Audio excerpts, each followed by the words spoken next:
Hello and welcome again to The Future of. I'm your host, Jonathon Narvey, and I am here with Connor Galway, the president of Junction Consulting. Sorry, did I get that wrong? That right? No, that's right. You Junction, got it. yes, Junction Consulting. Good, excellent. Um, and so I was actually, you know what? I want to talk today about the future of business post COVID-19 and talking about day zero planning. We'll get into what that means in a moment. But first, I was hoping, Connor, we've actually sort of had shared similar circles for years, but I don't think I've talked to you in a dog's age. So It's been a while. yeah. Well, why don't you sort of give the audience your quick origin story, and we'll go from there. Thanks for having me on, by the way. I appreciate it, and it's good to reconnect. Yeah, it was funny. I got started in this sort of industry, and by industry I mean consulting and digital business, back in about 2010, around the Olympics. And it's funny because it was a similar time to now in a very different way, in that this internet thing was just becoming mainstream to Vancouver, so everything was changing and it was new and it was exciting. And some friends of mine and I looked around and we said, we're sort of young, entrepreneurial. If we don't take advantage of this, we're crazy. And so what we did is we looked at all the different opportunities. Like, should we start a hot dog stand or a t-shirt company? And the thing that we identified was that the internet was going to be legit. Like, it was going to be something that's going to stick around, and that businesses had an opportunity to take advantage of it. So we launched a little project all around Olympic hockey. And it was just supposed to be like a fun little blog that we were going to talk about the players and the games and that kind of thing. Ended up getting like 250,000 readers, ended up like informing a bunch of European sites. And at the end, we kind of looked at each other and we're like, we're just a couple of people figuring this out from a coffee shop on Granville Street. Like, why is every business not doing this? So at the time, we were youngish guys, so we didn't have a whole lot to risk, but we left our jobs, started a little shop and started doing this stuff. And then fast forward about 5 years, we saw another shift, which was brands had been outsourcing everything. And now they were pivoting to insourcing, to like actually developing capacity, having their own agencies and creative. And so we pivoted to consulting. And so kind of our job has been to see around corners, to understand what's happening and like what's going on in the marketplace. That's actually a really perfect introduction, because I like how you tied the, how you started out with really the possibilities that are here right now, which may seem like a very strange thing to say in the middle of a pandemic, and yet here we are. I think I saw a LinkedIn post of yours about day zero planning, and I was intrigued, and it was actually exactly what along lines I was thinking about. What do you mean by day zero planning at this time of COVID, as businesses are kind of on their back foot a little bit, maybe not quite sure what is the next step to pivot, to adapt, to start thinking, talking, and doing the things that they need to do for the future of their business. So that was a very long-winded way to say, maybe tell us a little bit more about this day zero concept. Sure, I'd be happy to. And day zero is funny. It's something that we've been talking about for a while. And the general concept is that like change is going to happen. That there will be a moment when your business or your industry is going to shift in some way, and it just happens to be that like it's very obvious right now. So the way we think about it is, let's plan into that moment in the future. That moment when we see Dr. Teresa Tam go on TV and be like, all right, we're going to start to ease this a little bit, or that moment when the industry starts to open up and we're starting to welcome people back in our doors. And what we know is going to happen, just from looking at every previous recession and downturn, is that most people are going to be unprepared. Most people are going to spend this time treading water. And like I'm a small business owner myself. I know what it's like to try to keep people employed, try to keep the business going. And there's a lot of, sad stories out there right now. And my heart goes out to the people who are struggling through this. And when it comes to like planning for our business and ensuring that we are able to make payroll and grow our businesses, we can kind of plan for one of two outcomes. And the way I think about it is one of two things is going to happen. Either our business is going to survive and thrive, or it's not. And I would much rather plan for option one. So day zero planning is about looking to that moment in the future and saying, what can I be doing right now to prepare? How do I put myself in the best possible opportunity to take advantage of that? Because otherwise, I'm going to be just like everybody else, trying to tread water through the recovery. Well, that's a very positive note to be on at this time, and again, a realistic one. And like we're not blowing smoke here. Uh, this is hard business strategy kind of stuff that really businesses should be thinking about at any time. I don't think there's really any good day in a business where the founder and the leadership team are like, yeah, we're pretty much doing everything we need to do. Let's just Yeah. let's just keep doing that and not think about how we're going to change. And businesses is constantly evolving. So in one sense, we're always at day zero, but obviously this is a unique circumstance. Mm-hmm. And I think in my experience, so on the marketing and PR side of things for business,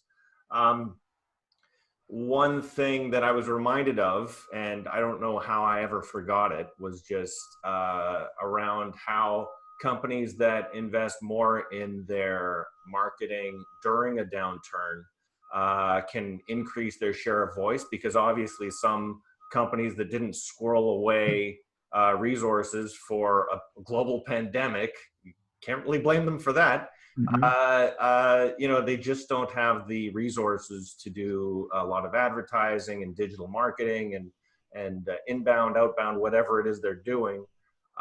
So if you do have those resources, if you do have those capabilities, then now's the time to increase your share of voice. And actually, the percentage of share of voice that you garner during the downtime, that's actually going to increase even more when the economy rebounds, and suddenly you've gone from an also ran to a leader in whatever industry you're in. Well, I mean, let's put some real numbers behind that. Like Facebook ad numbers are down between 40 and 50%. And what I mean by that is the amount of money that we would pay for an impression or a click is almost twice as affordable now as it was this time last year. And if we look at like earned media is still publishing. Writers still need to put things out into the world, and there are just so many fewer stories and fewer releases going out right now. Yeah, I love the opportunity of an uncluttered marketplace, and I think it's important that day zero planning is also about like day-to-day planning. It's like, what can we be doing today? And I think it's taking a hard look at our budgets and saying, where can we cut today? Where can we spend effectively today so that we're in the best possible position there? And yeah, if we have a few dollars here and there that we can save for advertising and marketing and promotion, the opportunities have never been better. As long as we're on brand, on message, being respectful and mindful of what's going on. Yeah, there's some huge bargains to be had right now in marketing. Perfect. I wanted to segue just slightly into maybe a conversation about I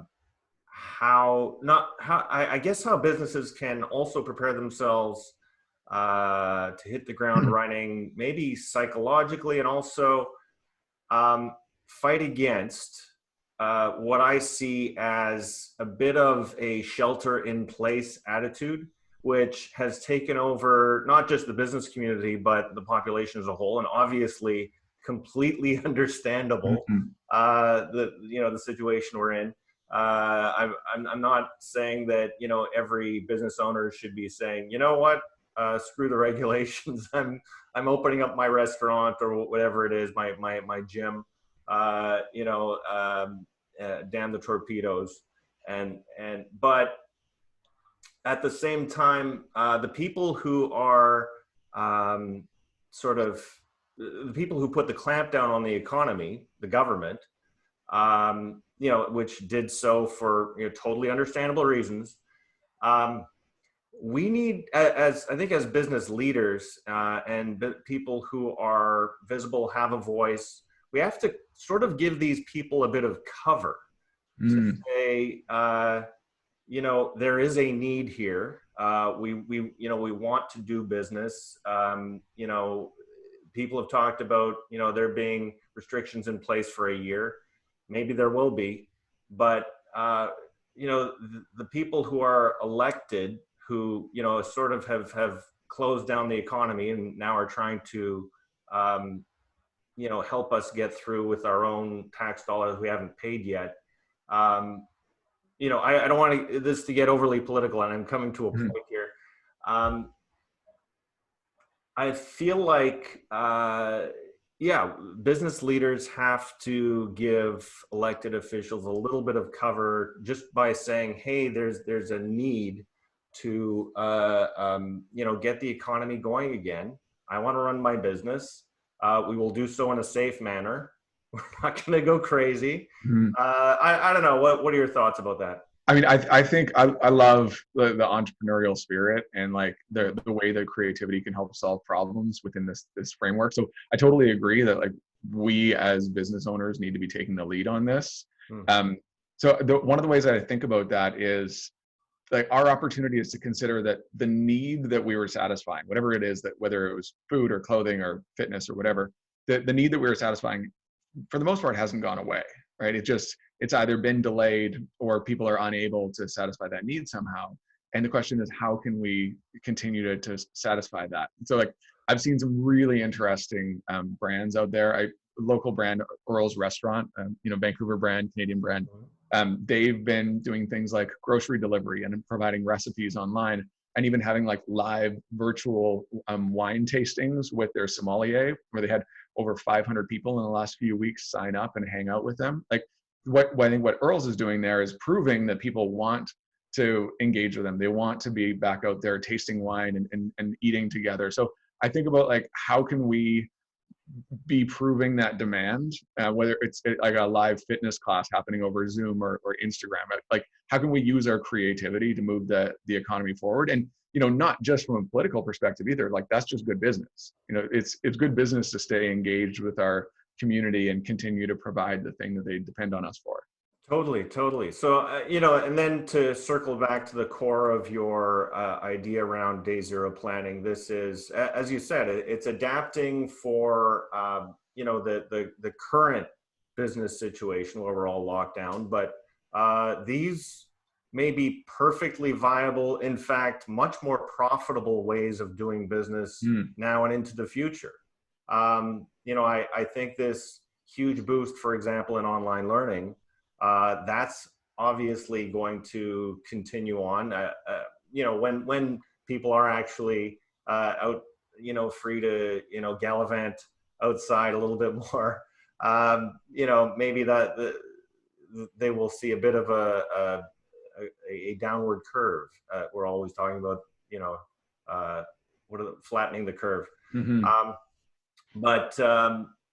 I think that gyms that provide fitness lessons online and like these kinds of things could have been done years ago, but now here's the big push.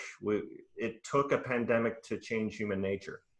I love how like all of these projects that people have put off for years are just starting to come up, right? Like, I mean, even within my own business, like we've introduced live coaching and webinars in ways that we've been talking about for years, like the fitness industry.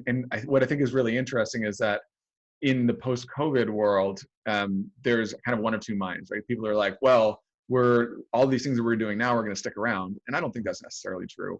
But then there's the other person saying, well, the moment we go back to normal, we're going to have to switch back to the way we used to do business. And I don't think that's necessarily true either. Like when we think about planning, I think that all of us should be considering how do we use an and approach? Like how do we take the best of both worlds? And like every single tourism brand, for example, should be considering that people are going to want to have some sort of digital engagement or digital experience with their destination before they go. Or every everybody in education or entertainment is going to want to have some sort of supplement where they can experience it from home and have the real life experience. Because you can't like completely replace the in real life or the IRL experience, but there's times when it's just much easier to take a class from home.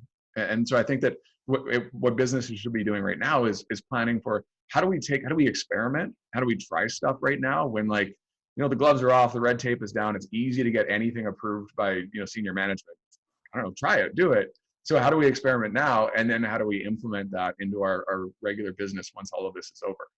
Totally. Well, I can see, even from a personal perspective, we were talking a little bit before we kicked off the conversation about just how I've started taking advantage of, I had a YouTube account, I think in March of 2006, and barely touched it for well over a decade. And now we're doing a ton of vlogging and podcasting, and what do you know, it works. Yeah. Funny how that goes, isn't it? You get into the trap a little bit of working in your business as opposed to working on your business, and this has really been a wake-up call of, you advise clients to take advantage of these technologies and these marketing outlets, and when you actually use them yourself, they actually work. It's pretty amazing. Well, I think that in sort of business as usual, we can get really wrapped up in everything being so precious, right? It has to be so perfect and polished before we're ever going to release it out to the world. Like I was talking to a good friend of mine who runs a group of restaurants here in Vancouver called Kokomo, and she had thought for years about offering an online grocery where they could sell their sauces, they could sell their ingredients, and even resell their suppliers' goods, but oh my goodness, it has to be great, and people have to have a perfect experience. What do you know? This happens in 2 weeks. She's got online grocery. It's up, it's rolling. It's not perfect, and people love it. So I would encourage anybody to say that thing that you've had in the back of your head, give it a shot. Right now is the best possible time to do it. And so good for you for leaning into the content and the podcasts and all of that. Well, it's a ton of fun. Yeah. And I think it's just, it works. And I think, your example that you just gave really illustrates a point that, I often say, don't let the perfect be the enemy of the good. And so, or as I think it was General Patton once said, a good plan executed violently today beats a perfect plan next week. So, you can take out the violent part, but maybe. And so I think that this has been a great talk about day zero planning, and the future of business and post COVID-19. Any final thoughts? Just try stuff. I love this as an opportunity to experiment. I would love to see more people get out there, create content, offer digital experiences, and all through the lens of, how do we provide the maximum amount of value to our audience? People are forgiving right now, and we can stumble and we can fail, and then we'll pick ourselves up and try again. Perfect. One final question for you, Connor. How do people get a hold of you if they want to learn more about you? Great question. Thank you for that, by the way. So I write an email every Monday that I'm obsessed with. It's called The Brief. You can sign up at brief.wearejunction.com. It's about what's happening in digital. It's where I publish articles what we were talking about, day zero planning. I'm on the internet. We're at Hey Junction is our social handle, and I'm Connor_G, because once upon a time I thought the underscore was a good idea, and I've been kicking myself ever since. But you can find me on Twitter, on Instagram at Connor_G. Perfect. Connor, it has been a real pleasure talking with you now, and long overdue. So thanks again for taking the time. You've been listening to The Future of Business Post COVID-19, or not sure how I'm going to title this, The Future of Business After Day Zero. I'll figure that out in the editing. All right. Thanks very much, Connor. Thanks, Jonathan. I appreciate it. Okay. Bye-bye.